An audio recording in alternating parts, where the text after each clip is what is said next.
What's going on, Go Video? How's it going? Just in time flipping here. eBay, reselling, flea market, picking, all that good stuff like that. So, just want to do a quick talk about a couple things, a couple points I want to try and make. So, all right, basically, I just got done watching a Craigslist hunter video. I was trying to think about it for a second there. So I was watching Pete on a video, Craigslist hunter, and I was watching him conduct some transactions with some gentleman in a blue coat, and I don't know. I just noticed that he was paying a little high up on some prices, and I noticed that he made this PS2 video, so now he's falling trap to people bringing in um, empty video game boxes now. So I just found that kind of comical that now he's getting a little wave of customers bringing that type of material in, obviously from a past video. So my point is that Pete, you're paying too much. I wouldn't give half of these people the satisfaction of even buying anything off of you, or you paying them any money for any of their stuff, unless if uh, uh, an opportunity of gained interest or value, like later, like they might bring in some other things.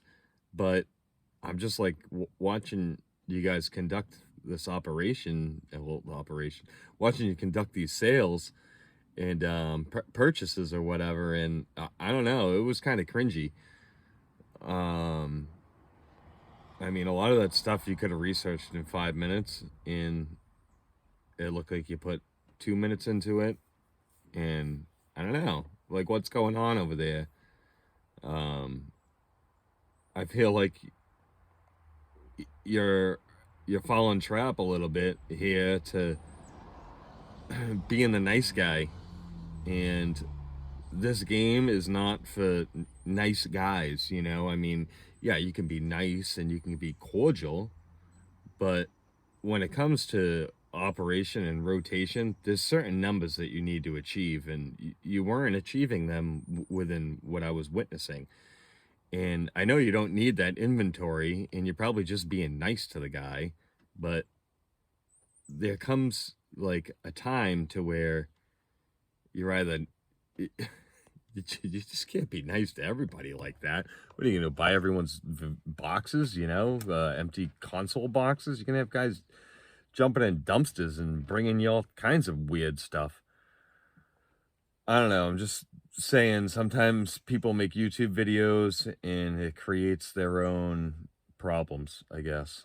And yeah, I mean, I make YouTube videos and they do create problems. I ain't gonna lie. So obviously, YouTube videos are slightly problematic, and I just thought that was a little. I thought that was a little comical and quite interesting at the same time, that even a seasoned reseller that's been doing it for like 10, 15, 20 years even falls trap to being the nice guy and just saying, yeah, I could see that guy working him over in like 2 seconds, because he gave him a price. And then the guy's like, oh, you can't do any better? And he's like, all right, fine, I'll do a little better. And then came the next item, gives him a price. And the guy's like, oh, you can't do any better? And then he's like, all right, this much.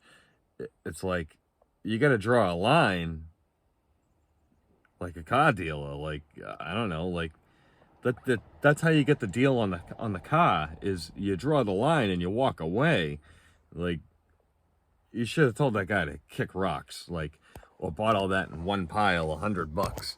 I'm just saying, other resellers, watch out for that stuff. You can't just be Mr. Nice Guy and just go out and just start buying everything that you want, and pay okay, fair prices for things for people just to be nice. That's not good business practice. Do that times 1,000 and you'll be broke. So I'm just saying, don't be doing that. I don't know, guys. You guys really need to analyze some videos and do a little bit more proper analyzing of how to conduct some of those buyout purchases. I understand Pete owns a pawn shop and I don't, and my business model is just to buy as low as physically possible, and his is kind of like a margin, you know, pay 30% to make 30%, where the other 40% is like in this gray limboed area. And that's fine. That's an okay business model, but you have to do a lot of that. You have to just continually do a lot of that. It becomes a little grueling, rather than just, you know, buying like a whole house or something. Like, you know, you could have inventory for a couple months if you just buy a whole house or like a whole collection, rather than, you know, dealing with these bottom feeders coming in coming in with like just the randomest stuff and literally asking eBay prices for it. If somebody came into my pawn shop asking an eBay price, obviously they have no clue about anything that has to do with anything. And I'd be like, do you even have a driver's license? That's what I would ask. I'd be like, do you have a driver's license? Like, can you even drive? Because there's a lot of not making a lot of sense here. But I don't know. I'm just saying, do not fall trap to that. You will never gain anything, any moment. You will gain nothing by doing it that way. Unless if you have that kind of operation, you got your foot in the door already. That's a pawn shop is a very hard system to build and then maintain. So I understand why Pete does what he does and how he buys things, because he's relying on them coming back with more things. And then he'll just keep driving that price like I don't want to be like it's like a cocaine dealer. They give you the best cocaine at first, and then they keep shorting the bag and then cutting the bag until you don't go there anymore. That's how that works. So I mean, I'm sorry to use that as a reference, but it's a very good reference. That's how it is. So for Pete, he's going to give you a good price, and then he's going to slowly wean you back down to like the bottom, bottom close to before it's like the breaking point, and then that person's just going to go somewhere else and sell their stuff. And then give it a year, and then they'll be back to kind of try and retool like they're a new face or something. And that happens all the time. So you need to know the operation, and I don't think Pete's giving you guys the info of like that's what he's going to end up doing to this guy the more times he comes in, but that's kind of what he's going to have to do by paying those high prices at the beginning to get the guy to come back.